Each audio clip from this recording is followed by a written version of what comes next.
Nakita ko ang Panginoon.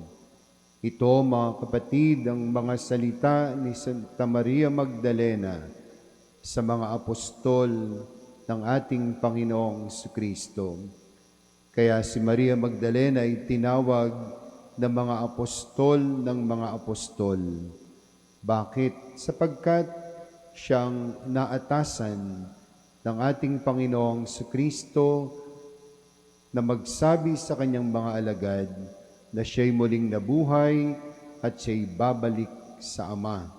Siya'y luluklok sa Diyos Amang nasa langit.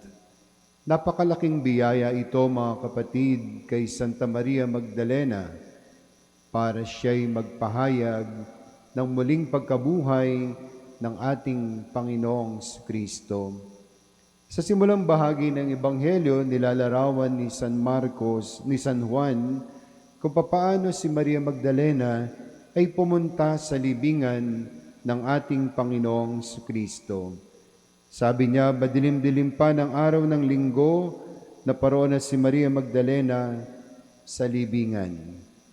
Alam ni Maria Magdalena, mga kapatid, ang libingan ng ating Panginoong Kristo. Bakit? Sapagkat nakita niya ito ng ilibing, nakita niya ito ng ipako sa krus, nakita niya ito ng ibaba sa krus na walang buhay. Kaya nga ganun na lamang kalungkot ni Maria Magdalena sa pagkamatay ng ating Panginoong Kristo. Pero yung kanyang lungkot, yung kanyang pangungulila sa Panginoon ay napalitan ng kagalakan sapagkat si Kristo ay muling nabuhay. Nung makita nga niyang si Jesus yun, anong sabi niya? Rabboni, ibig sabihin, guro. Mga kapatid, si Santa Maria Magdalena ay dating makasalanan. Hindi ba ang sabi, 7 demonyo ang inalis sa kanya ng ating Panginoong Kristo. 7 demonyong na nananahan kay Maria Magdalena, ilang kasalanan ang kanyang nagawa. Pero nang siya'y tawagin ng ating Panginoong Hesus, binigay niya ang kanyang buong buhay, binigay niya ang kanyang buong ari-arian, ang lahat-lahat sa kanya, ginamit niya para sa ating Panginoong Kristo at sa kanyang mga alagad. Kaya nga hindi ba si Maria Magdalena isa sa mahalagang babae, mga kapatid, sa bagong tipan? Isang dating makasalanan, isang dating mahina na nagbalik loob sa Diyos. Umamin siya sa kanyang kasalanan, umamin siya sa kanyang kahinaan, kaya siya'y napatawad at naging mabuting tagasunod ng ating Panginoong Kristo. Lahat tayo, mga kapatid, umamin man tayo sa hindi, tayo'y mahina at makasalanan. Tayong lahat, habang tayo'y nabubuhay, hindi natin pwedeng sabihin na tayo'y banal na banal. Hindi natin pwedeng sabihin na tayo'y malinis at sobrang buti. Lahat tayo ay nagkakamali, malaki man o maliit. Pero sa ating pagkakasala, kapag tayo'y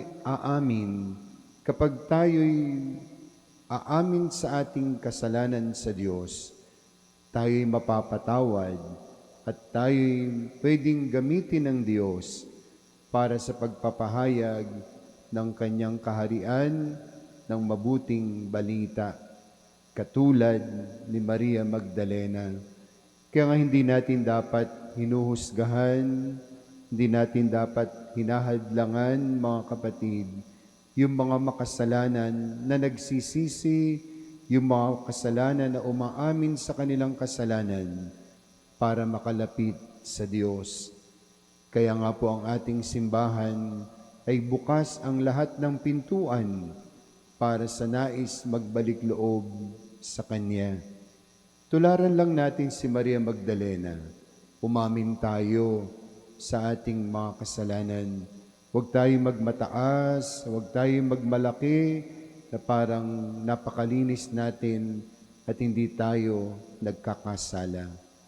Mapalad ang mababang loob na nagsisisi sa kanyang mga kasalanan at tunay na pinagpapala ng Diyos. Katulad ni Santa Maria Magdalena, ibinigay sa kanya ang napakalaking biyaya na unang makakita at makakausap sa Kristong muling nabuhay. Sana sa ating pagsisisi sa ating mga kasalanan at sa pagmamahal ng Diyos, masabi natin, katulad ni Maria Magdalena, nakita ko ang Panginoon.